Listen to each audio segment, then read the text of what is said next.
बिस्मिल्लाहिर्रहमानिर्रहीम।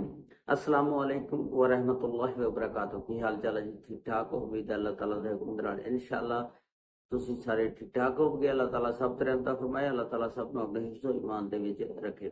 ਅੱਜ ਦੇ ਵਲੌਗ ਦੇ ਵਿੱਚ ਮੈਂ ਤੁਹਾਨੂੰ ਇੱਕ ਇੰਤਹਾਈ ਅਫਸੋਸਨਾਕ ਵਾਕਿਆ ਜਿਹੜਾ ਲਾਹੌਰ ਚੌਂਕ ਦੇ ਵਿੱਚ ਪੇਸ਼ ਆਇਆ ਕਿ ਇੱਕ ਗੱਡੀ ਦੇ ਵਿੱਚ ਇੱਕ ਉਮਰ ਰਸੀਦਾ ਬਹੁਤ ਹੀ ਉਮਰ ਦੀ ਔਰਤ ਜਿਹੜੀ ਆ ਫਰੰਟ ਸੀਟ ਤੇ ਬੈਠੀ ਹੁੰਦੀ ਆ ਤੇ ਨਾਲ ਉਹਦੀ ਬੇਟੀ ਜਿਹੜੀ ਹੈ ਜਵਾਨ ਉਹ ਗੱਡੀ ਚਲਾ ਰਹੀ ਆ। ਇੱਕ ਗੱਡੀ ਵਾਲਾ ਸਫੈਦ ਕਲਰ ਤੇ ਬੰਦਾ ਹੁੰਦਾ ਉਹਨਾਂ ਦਾ ਪਿੱਛਾ ਕਰਦਾ ਤੇ ਔਰ ਉਹਨਾਂ ਦਾ ਜਿਸ ਵੇਲੇ ਪਿੱਛਾ ਕਰਦਾ ਤੇ ਉਹ ਡਰ ਜਾਂਦੀਆਂ ਨੇ ਤੇ ਡਰ ਕੇ ਜੋ 15 ਤੇ ਕਾਲ ਕਰਦੀਆਂ ਨੇ ਤੇ ਪੁਲਿਸ ਨੂੰ ਇਤਲਾਹ ਦਿੰਦੀਆਂ ਨੇ ਕਿ ਸਾਡੀ ਗੱਡੀ ਦੇ ਪਿੱਛੇ ਇੱਕ ਬੰਦੇ ਨੇ ਗੱਡੀ ਲਾਈ ਹੋਈ ਆ ਤੇ ਉਹ ਸਾਨੂੰ ਬੜਾ ਥ੍ਰੈਡ ਕਰ ਰਿਹਾ, ਡਰਾ ਰਿਹਾ ਤੇ ਫੌਰੀ ਪਹੁੰਚੋ। ਪੁਲਿਸ ਵਾਲੇ ਕਹਿੰਦੇ ਨੇ ਕਿ ਤੁਸੀਂ ਆਪਣੀ ਲੋਕੇਸ਼ਨ ਦੱਸੋ, ਕਿਹੜੀ ਜਗ੍ਹਾ ਤੇ ਹੋ ਤੁਸੀਂ। ਅਸੀਂ ਉੱਥੇ ਪਹੁੰਚ ਜਾਂਦੇ ਆ। ਉਹ ਕਹਿਣ ਲੱਗੇ ਆ ਕਿ ਅਸੀਂ ਤੈਨੂੰ ਕਿਸ ਤਰ੍ਹਾਂ ਲੋਕੇਸ਼ਨ ਦੱਸੀਏ, ਸਾਡੀ ਗੱਡੀ ਸਪੀਡ ਦੇ ਵਿੱਚ ਜਾ ਰਹੀ ਆ ਤੇ ਤੁਸੀਂ ਸਾਨੂੰ ਫਾਲੋ ਕਰਕੇ ਤੇ ਪਿੱਛੇ ਆ ਜਾਓ। ਉਹਨਾਂ ਨੇ ਕਿਹਾ ਬੇਬੀ ਇਸ ਤਰ੍ਹਾਂ ਅਸੀਂ ਤੁਹਾਡੇ ਪਿੱਛੇ ਨਹੀਂ ਆ ਸਕਦੇ, ਤੁਹਾਡੀ ਲੋਕੇਸ਼ਨ ਹੀ ਕੋਈ ਨਹੀਂ,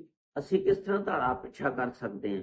ਤੇ ਖੈਰ ਉਹ ਜਿਸ ਵੇਲੇ ਅੱਗੇ ਇੱਕ ਕੱਟ ਆ ਜਾਂਦਾ ਉਸ ਕੱਟ ਤੋਂ ਮੋੜਨ ਲੱਗਦੇ ਆ ਗੱਡੀ ਨੂੰ ਤੇ ਉਹ ਜਿਹੜੀ ਪਿੱਛੇ ਸਫੈਦ ਰੰਗ ਦੀ ਕਰੋਲਾ ਹੁੰਦੀ ਆ ਉਹਨੂੰ ਕੱਟ ਤੋਂ ਯਕਦਮ ਲਿਆ ਕੇ ਅੱਗੇ ਖੜੀ ਕਰ ਦਿੰਦਾ, ਘੇਰ ਲੈਂਦੇ ਨੇ। ਉਸ ਗੱਡੀ ਦੇ ਵਿੱਚੋਂ ਇੱਕ ਆਦਮੀ ਨਿਕਲ ਕੇ ਤੇ ਉਸ ਜਿਹੜੀ ਬੀਬੀ ਬਹੁਤੀ ਉਮਰ ਦੀ ਸੀ ਫਰੰਟ ਸੀਟ ਤੇ ਬੈਠੀ ਸੀ ਉਹਨੂੰ ਗੋਲੀਆਂ ਦੇ ਨਾਲ ਛਲਣੀ ਕਰ ਦਿੰਦਾ। ਤੇ ਜਿਸ ਵੇਲੇ ਗੋਲੀਆਂ ਮਾਰ ਦਿੰਦਾ ਪੁਲਿਸ ਨੇ ਦੁਬਾਰਾ ਪੁੱਛਿਆ ਕਿ ਤੁਹਾਡੀ ਲੋਕੇਸ਼ਨ ਕੀ ਆ। ਉਹਨਾਂ ਨੇ ਕਿਹਾ ਹੁਣ ਲੋਕੇਸ਼ਨ ਦੇ ਲਓ, ਅਸੀਂ ਫਲਾਂ ਚੌਕ ਦੇ ਵਿੱਚ ਆ।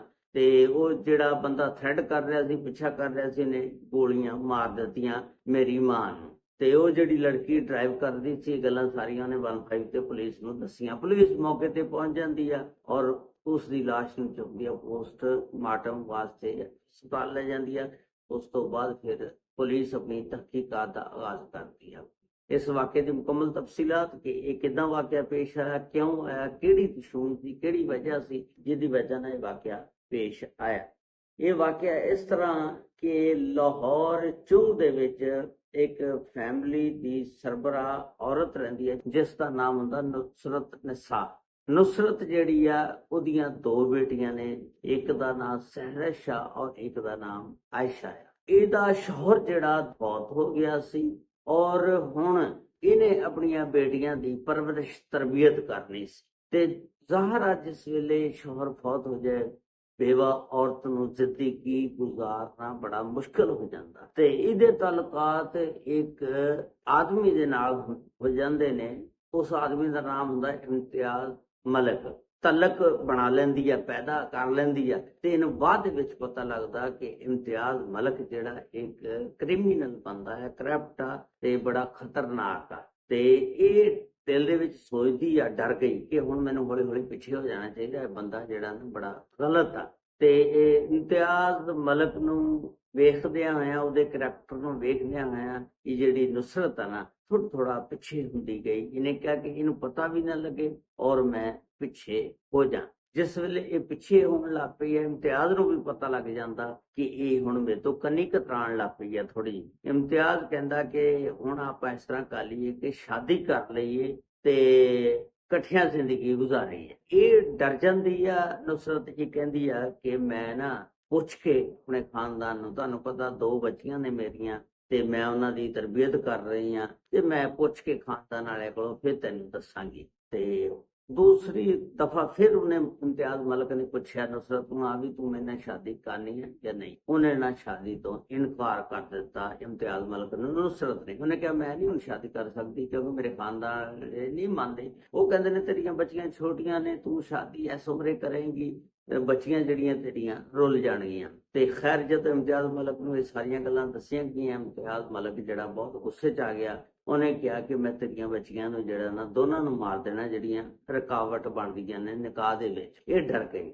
ਇਹਨੇ ਇਸ ਤਰ੍ਹਾਂ ਕੀਤਾ ਕਿ ਇਹਨੇ ਨਾ ਇਹ ਫੈਸਲਾ ਕੀਤਾ ਕਿ ਮੈਂ ਸ਼ਹਿਰ ਹੀ ਛੱਡ ਜਾਵਾਂ ਤਾਂ ਕਿ ਇਹਦੇ ਕੋਲੋਂ ਜਾਨ ਛੁਡਾਵਾਂ। ਉਹ ਨਾ ਆਪਣੀਆਂ ਬੱਚੀਆਂ ਨੂੰ ਲੈਂਦੀ ਆ, ਰਾਵਲਪਿੰਡੀ ਚਲ ਜਾਂਦੀ ਆ। ਰਾਵਲਪਿੰਡੀ ਜਾ ਕੇ ਕਿਰਾਏ ਦੇ ਮਕਾਨ ਤੇ ਰਹਿੰਦੀ ਹੈ ਤੇ ਇੱਕ ਨਵੇਂ ਸਿਰੇ ਤੋਂ ਜ਼ਿੰਦਗੀ ਦਾ ਆਗਾਜ਼ ਕਰਦੀ ਹੈ। ਬੱਚੀਆਂ ਨੂੰ ਉੱਥੇ ਦਾਖਲ ਕਰਾਉਂਦੀ ਹੈ ਸਕੂਲ ਦੇ ਵਿੱਚ ਤੇ ਬੱਚੀਆਂ ਉੱਥੇ ਪੜ੍ਹਦੀਆਂ ਰਹਿੰਦੀਆਂ। ਉਹ 7-8 ਸਾਲ ਗੁਜ਼ਰਦੇ ਨੇ। ਇਹਨੂੰ ਪਤਾ ਲੱਗਦਾ ਕਿ ਇਮਤਿਆਜ਼ ਜਿਹੜਾ ਨਾ ਉਹਨੂੰ ਨਾ ਸਜ਼ਾ ਹੋ ਗਈ ਆ। ਉਹ 302 ਦੇ ਵਿੱਚ ਅੰਦਰ ਚਲਾ ਗਿਆ, ਉੱਤੇ ਪਰਚਾ ਹੋ ਗਿਆ ਤੇ ਹੁਣ ਉਹਨੂੰ ਸਜ਼ਾ ਹੋ ਜਾਏਗੀ। ਤੇ ਮੈਂ ਹੁਣ ਆਪਣੇ ਸ਼ਹਿਰ ਜਿਹੜਾ ਨਾ ਦੁਬਾਰਾ ਚਲ ਜਾਂਦੀ ਹੈ, ਆਪਣੀਆਂ ਬੱਚੀਆਂ ਨੂੰ 7-8 ਸਾਲ ਬਾਅਦ ਲੈ ਕੇ ਤੇ ਦੁਬਾਰਾ ਲਾਹੌਰ ਦੇ ਵਿੱਚ ਆ ਜਾਂਦੀ ਆ। ਇਮਤਿਆਜ਼ ਨੇ ਬੜੀ ਦੇਰ ਇਹਨਾਂ ਦਾ ਪਿੱਛਾ ਕੀਤਾ, ਇਹਨਾਂ ਨੇ ਲੱਭਿਆ, ਲੇਕਿਨ ਇਹ ਉਦੋਂ ਮਿਲੀਆਂ ਨਾ। ਫਿਰ ਇਮਤਿਆਜ਼ ਜਿਹੜਾ 8 ਸਾਲ ਜੇਲ੍ਹ ਕੱਟ ਕੇ ਵਾਪਸ ਆ ਜਾਂਦਾ। ਜਿਸ ਵੇਲੇ ਵਾਪਸ ਆ ਜਾਂਦਾ ਫਿਰ ਇਹ ਇਹਦੇ ਘਰ ਜਾਂਦਾ ਨੁਸਰਤ ਦੇ ਕਿ ਹਾਂ ਬਈ ਹੁਣ ਤੂੰ ਦੱਸ ਮੈਨਾਂ ਨਿਕਾਹ ਕਰਨਾ ਜਾਂ ਨਹੀਂ ਕਰਨਾ। ਨੁਸਰਤ ਕਹਿਣ ਲੱਗੀ ਹੁਣ ਤਾਂ ਉਮਰ ਵੀ ਮੇਰੀ ਜ਼ਿਆਦਾ ਹੋ ਗਈ ਆ, ਮੈਂ ਬੁੜੀ ਹੋ ਗਈ ਆ, ਮੇਰੀਆਂ ਬੱਚੀਆਂ ਜਵਾਨ ਹੋ ਗਈਆਂ, ਸੈਰਸ਼ ਦੀ ਉਮਰ 18 ਸਾਲ ਹੋ ਗਈ ਆ, ਐਸ਼ਾ ਦੀ ਉਮਰ 16 ਸਾਲ ਹੋ ਗਈ ਆ, ਤੇ ਹੁਣ ਤਾਂ ਮੈਂ ਬੱਚੀਆਂ ਦੀ ਸ਼ਾਦੀ ਕਰਾਂ ਜਾਂ ਮੈਂ ਆਪਣੀ ਕਰਾਵਾਂ, ਤੇ ਇਹ ਅੱਛਾ ਨਹੀਂ ਲੱਗਦਾ, ਮੈਂ ਸ਼ਾਦੀ ਕਰਾਵਾਂ ਨਿਕਾਹ ਕਰਾਵਾਂ। ਖੈਰ ਇਮਤਿਆਜ਼ ਜਿਹੜਾ ਨਾ ਬੜਾ ਡਰਾਉਂਦਾ ਧਮਕਾਦਾ ਨੁਸਰਤ ਜਿਹੜੀ ਆ ਡਰ ਜਾਂਦੀ ਆ। ਨੁਸਰਤ ਨੇ ਕਿਹਾ ਕਿ ਮੈਂ ਇਸ ਸ਼ਰਤ ਤੇ ਨਾ ਸ਼ਾਦੀ ਕਰਾਵਾਂਗੀ, ਨਿਕਾਹ ਕਰਾਵਾਂਗੀ ਕਿ ਇਸ ਨਿਕਾਹ ਦੇ ਬਾਰੇ ਤੂੰ ਕਿਸੇ ਨਹੀਂ ਦੱਸੇਗਾ, ਨਾ ਮੈਂ ਆਪਣੇ ਘਰ ਦੱਸਾਂਗੀ ਨਾ ਤੂੰ ਆਪਣੇ ਘਰ ਦੱਸ। ਫਿਰ ਇਮਤਿਆਜ਼ ਜਿਹੜਾ ਐਗਰੀ ਹੋ ਜਾਂਦਾ। ਇਹਨਾਂ ਨੇ ਫਿਰ ਅਪ੍ਰੈਲ ਦੇ ਵਿੱਚ ਨਿਕਾਹ ਕਰ ਲਿਆ ਚੋਰੀ। ਉਸ ਤੋਂ ਬਾਅਦ ਫਿਰ ਇਹਨਾਂ ਦੇ ਤਾਲੁਕਾਤ ਕਾਇਮ ਰਹਿੰਦੇ ਨੇ, ਮਿਲਦੇ ਮੁਲਦੇ ਰਹਿੰਦੇ ਨੇ। ਤੇ ਇਹਨੇ ਹੁਣ ਆਪਣੀਆਂ ਬੱਚੀਆਂ ਨੂੰ ਵੀ ਖਬਰ ਨਹੀਂ ਦਿੱਤੀ ਕਿ ਮੈਂ ਨਿਕਾਹ ਕਰ ਲਿਆ ਇਮਤਿਆਜ਼ ਨੂੰ, ਕਿਉਂਕਿ ਇਹਨੇ ਪੱਕਾ ਕਰਤਾ ਸੀ ਕਿ ਮੇਰੀਆਂ ਬੱਚੀਆਂ ਨੂੰ ਵੀ ਨਾ ਪਤਾ ਲੱਗੇ, ਤੂੰ ਵੀ ਆਪਣੇ ਘਰ ਨਹੀਂ। ਹੁਣ ਜਿਸ ਵੇਲੇ 1 ਮਹੀਨਾ ਗੁਜ਼ਰਦਾ ਨਿਕਾਹ ਹੋਏ ਨੂੰ, ਤੇ ਇਮਤਿਆਜ਼ ਜਿਹੜਾ ਕਹਿੰਦਾ ਕਿ ਮੈਨੂੰ ਨਾ 1 ਕਰੋੜ ਰੁਪਇਆ ਦੇ, ਮੈਂ ਕਾਰੋਬਾਰ ਕਰਨਾ। ਇਮਤਿਆਜ਼ ਮਲਕ ਜਿਹੜਾ 1 ਕਰੋੜ ਮੰਗਦਾ ਤੇ ਇਹ ਬੜੀ ਪਰੇਸ਼ਾਨ ਹੋਈ ਹੈ, ਕਹਿੰਦੀ ਹੈ ਕਿ ਮੈਂ ਤੈਨੂੰ 1 ਕਰੋੜ ਕਿੱਥੋਂ ਦਿਆਂ, ਮੈਂ ਬੇਵਾ ਆ। 2005 ਚ ਮੇਰਾ ਸ਼ੌਹਰ ਖਾਮਦ ਫੌਤ ਹੋ ਗਿਆ ਸੀ ਤੇ ਮੈਂ ਆਪਣੀਆਂ ਬੱਚੀਆਂ ਦੀ ਤਰਬੀਅਤ ਕੀਤੀ ਆ ਤੇ ਮੇਰੇ ਕੋਲ ਨਹੀਂ ਹੈਗਾ। ਉਹਨੇ ਕਿਹਾ ਤੂੰ ਇਸ ਤਰ੍ਹਾਂ ਕਰਕੇ ਗੱਡੀ ਵੇਚ, ਆ ਜਿਹੜੀ ਕੋਠੀ ਆ ਆਪਣਾ ਮਕਾਨ ਆ ਇਹ ਵੇਚ ਕੇ ਤੇ ਮੈਨੂੰ 1 ਕਰੋੜ ਰੁਪਇਆ ਦੇ। ਉਹਨੇ ਕਿਹਾ ਇਹ ਜਿਹੜਾ ਮਕਾਨ ਆ ਕੋਠੀ ਆ ਇਹ ਤਾਂ ਮੇਰੇ ਸ਼ੌਹਰ ਦੀ ਜਮ੍ਹਾਂ ਪੂੰਜੀ ਆ ਤੇ ਬੱਚੀਆਂ ਦੇ ਨਾਂ, ਤੇ ਮੈਂ ਕਿਸ ਤਰ੍ਹਾਂ ਵੇਚ ਸਕਦੀ ਐ। ਤੇ ਖੈਰ ਉਹਨੇ ਬੜਾ ਡਰਾਇਆ ਧਮਕਾਇਆ। ਉਹਨੇ ਕਿਹਾ ਅਗਰ ਤੂੰ ਮੈਨੂੰ 1 ਕਰੋੜ ਰੁਪਇਆ ਨਹੀਂ ਦੇਂਗੀ ਤੇ ਮੈਂ ਤੈਨੂੰ ਮਾਰ ਦਿਆਂਗਾ। ਖੈਰ ਇਹ ਇੱਕ ਦਿਨ ਇਸ ਤਰ੍ਹਾਂ ਕਰਦਾ ਕਿ ਇਹ ਨਾ ਇਮਤਿਆਜ਼ ਮਲਕ ਇਹਨਾਂ ਦਾ ਪਿੱਛਾ ਕਰਦਾ। ਇਹ ਐਸ਼ਾ ਗੱਡੀ ਚਲਾ ਰਹੀ ਆ, ਉਹਦੀ ਅੰਮੀ ਫਰੰਟ ਸੀਟ ਤੇ, ਨੁਸਰਤ ਬੈਠੀ ਆ, ਬਾਜ਼ਾਰ ਜਾ ਰਹੇ ਨੇ। ਇਹ ਨਾ ਪਿੱਛਾ ਕਰਕੇ ਇਮਤਿਆਜ਼ ਮਲਕ ਸਫੈਦ ਕਰੋਲਾ ਤੇ ਗੱਡੀ ਤੇ ਉਹਨਾਂ ਨੂੰ ਨਾ ਦੇਖਦਾ ਵੀ ਇਹ ਕਿੱਧਰ ਨੂੰ ਜਾਂਦੀਆਂ ਨੇ ਤੇ ਉਹਦੇ ਮਗਰ ਲਾ ਲੈਂਦਾ ਗੱਡੀ। ਜਿਸ ਵੇਲੇ ਕੱਟ ਆਇਆ, ਬੋਰਡ ਆਇਆ ਤੇ ਉੱਥੇ ਇਹਨੇ ਗੱਡੀ ਨੂੰ ਘੇਰ ਲਿਆ। ਇਮਤਿਆਜ਼ ਮਲਕ ਨੇ ਘੇਰ ਕੇ ਗੱਡੀ ਤੇ ਨੁਸਰਤ ਨੂੰ ਇਹਨੇ 4 ਗੋਲੀਆਂ ਮਾਰੀਆਂ ਔਰ ਨੁਸਰਤ ਜਿਹੜੀ ਆ ਮੌਕੇ ਤੇ ਮਰ ਗਈ। ਐਸ਼ਾ ਨੂੰ ਇਹਨੇ ਕੁਝ ਨਹੀਂ ਕਿਹਾ, ਉਹ ਜਿਹੜੀ ਜਵਾਨ ਬੇਟੀ ਸੀ ਗੱਡੀ ਚਲਾ ਰਹੀ ਸੀ। ਤੇ ਪੁਲਿਸ 15 ਵਾਲੇ ਜਿਸ ਵੇਲੇ ਪੁੱਛਦੇ ਤੁਸੀਂ ਕਿਹੜੀ ਜਗ੍ਹਾ ਤੇ, ਲੋਕੇਸ਼ਨ ਕਿੱਥੇ ਆ, ਇਹਨੇ ਦੱਸਿਆ ਆ ਜਾਓ, ਹੁਣ ਜਿਹੜਾ ਕੰਮ ਹੋਣਾ ਸੀ ਉਹ ਤਾਂ ਹੋ ਗਿਆ, ਮੇਰੀ ਅੰਮੀ ਨੂੰ ਮਾਰ ਦਿੱਤਾ ਗਿਆ। ਪੁਲਿਸ ਮੌਕੇ ਤੇ ਪਹੁੰਚਦੀ ਆ। ਫਿਰ ਇਸ ਤਰ੍ਹਾਂ ਉਹਦੀ ਲਾਸ਼ ਜਿਹੜੀ ਆ ਪੋਸਟਮਾਰਟਮ ਲਈ ਚਲ ਜਾਂਦੀ ਆ। ਫਿਰ ਉੱਤੇ 302 ਦਾ ਇਮਤਿਆਜ਼ ਦੇ ਉੱਤੇ ਮੁਕੱਦਮਾ ਦਰਜ ਹੁੰਦਾ। ਪੁਲਿਸ ਉਹਦੇ ਉੱਤੇ ਤਹਿਕੀਕਾਤ ਕਰਦੀ ਆ ਤੇ ਇਮਤਿਆਜ਼ ਜਿਹੜਾ ਉਹ ਫਿਰ ਦੱਸਦੇ ਨੇ ਕਿ ਉਹ ਬੱਚੀਆਂ ਨੂੰ ਥ੍ਰੈਡ ਕਰਦਾ। ਇਹ ਜਿਹੜਾ ਮੁਕੱਦਮਾ ਥਾਣਾ ਚੁੰਗ ਦੇ ਵਿੱਚ ਦਰਜ ਹੋਇਆ, ਇਹਦੀ ਮੁਦਈ ਬਣੀ ਐਸ਼ਾ। ਹੁਣ ਐਸ਼ਾ ਨੂੰ ਉਹ ਇਮਤਿਆਜ਼ ਮਲਕ ਥ੍ਰੈਡ ਕਰਦਾ, ਪੈਗਾਮ ਪਹੁੰਚਾਉਂਦਾ ਕਿ ਇਹ ਮੁਕੱਦਮਾ ਜਿਹੜਾ ਵਾਪਸ ਲੈ ਲਓ, ਵਰਨਾ ਮੈਂ ਤੁਹਾਨੂੰ ਵੀ ਮਾਰ ਦਿਆਂਗਾ, ਇਹ ਪਰਚੇ ਸ਼ਰਚੇ ਜਿਹੜੇ ਨੇ ਮੈਨੂੰ ਕੁਝ ਨਹੀਂ ਕਰ ਸਕਦੇ।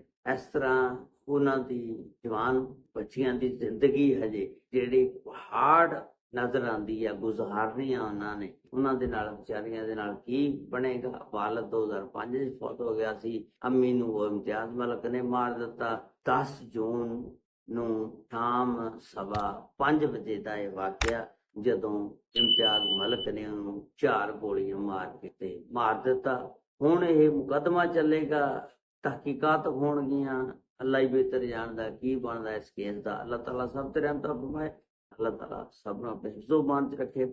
अस्सलाम वालेकुम व रहमतुल्लाहि व बरकातहू।